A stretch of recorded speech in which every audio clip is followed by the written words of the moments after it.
Bonjour et bienvenue dans cette dernière partie de l'épisode 4 de la série Comment bien débuter sur Django.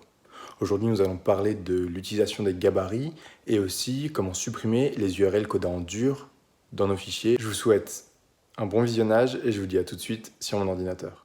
Maintenant, on va regarder l'utilisation du système de gabarit.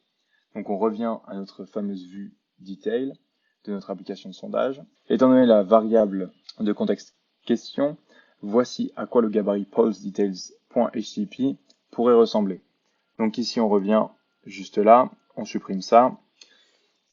On met tout d'abord un titre, un h1.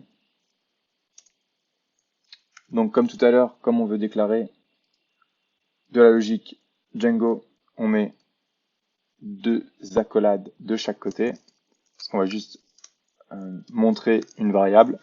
Donc ici on fait question.questionText. Et là on a du coup le H1. En dessous on met un unordered list, donc une liste non ordonnée.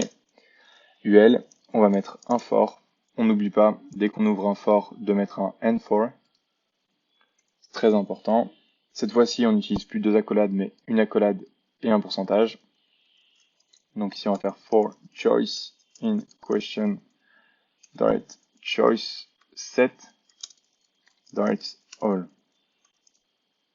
Et donc ici, on va avoir le tag list et on mettra choice text.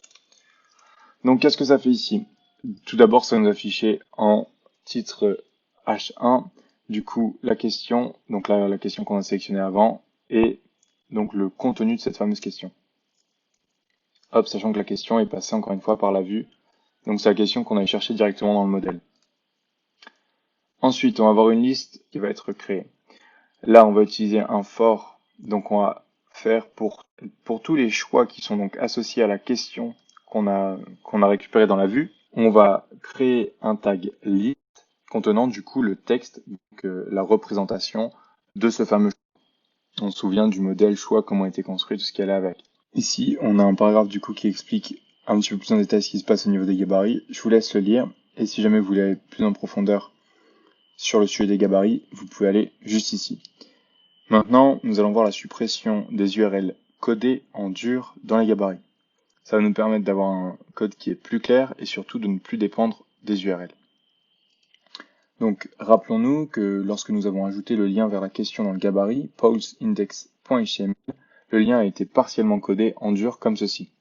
Pourquoi partiellement? Parce qu'on n'a pas eu à mettre tout le lien avant, vu qu'on ne mettait pas le nom de domaine. Donc, je vais vous montrer, ça c'est ce qu'on a juste ici. Le problème de cette approche codée en dur, c'est que c'est fortement couplé et qu'il devient fastidieux de modifier les URL dans un projet. Imaginons qu'on ait beaucoup de liens vers cette fameuse page. À partir du moment où on va venir changer juste ici l'information, on va devoir la changer à tous les autres endroits. Ou si on veut juste changer le nom results en résultat, si on veut mettre notre site en français par exemple, on va devoir changer à chaque fois que cette URL apparaît sur un de nos gabarits. Donc on était juste ici.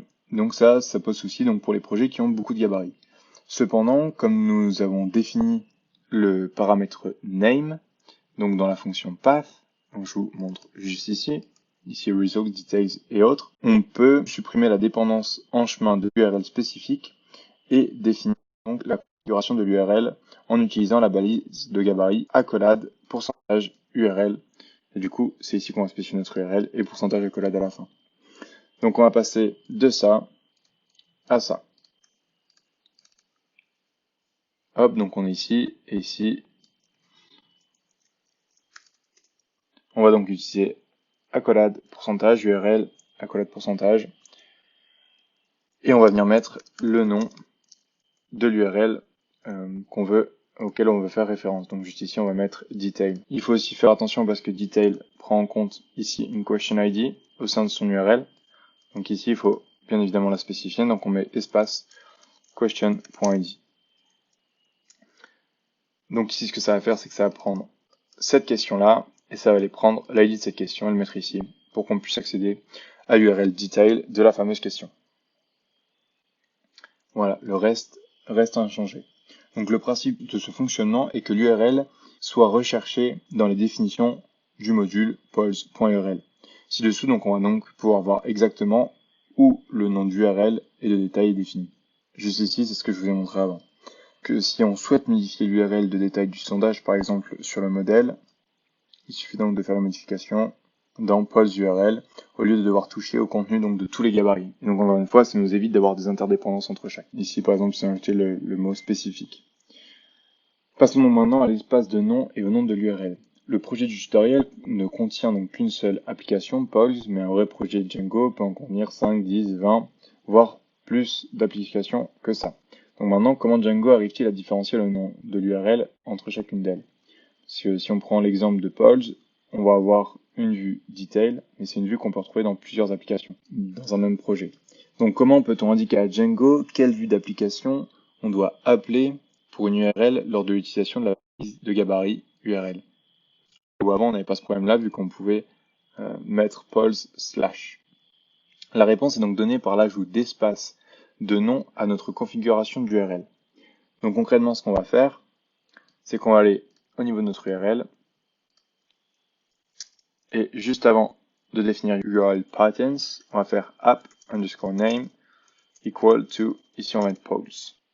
Et donc, ce que ça va faire, c'est que maintenant on va devoir aller modifier la partie suivante du coup du gabarit et on va la transformer donc de ça, donc ce qu'on a ici, on va le transformer en ça. Tac.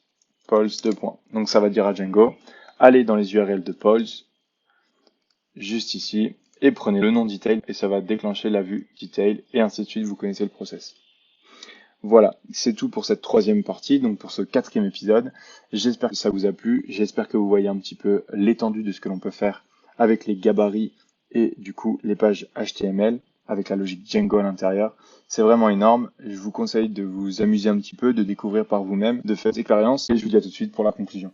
Voilà, cet épisode 4 est terminé, j'espère que ça vous a plu, j'espère que vous voyez encore une fois l'étendue et la puissance de Django. Je vous remercie, j'espère que ça vous a plu, n'hésitez pas à commenter si vous avez des questions ou autres, n'hésitez pas à partager, et moi je vous dis à tout de suite dans le prochain épisode.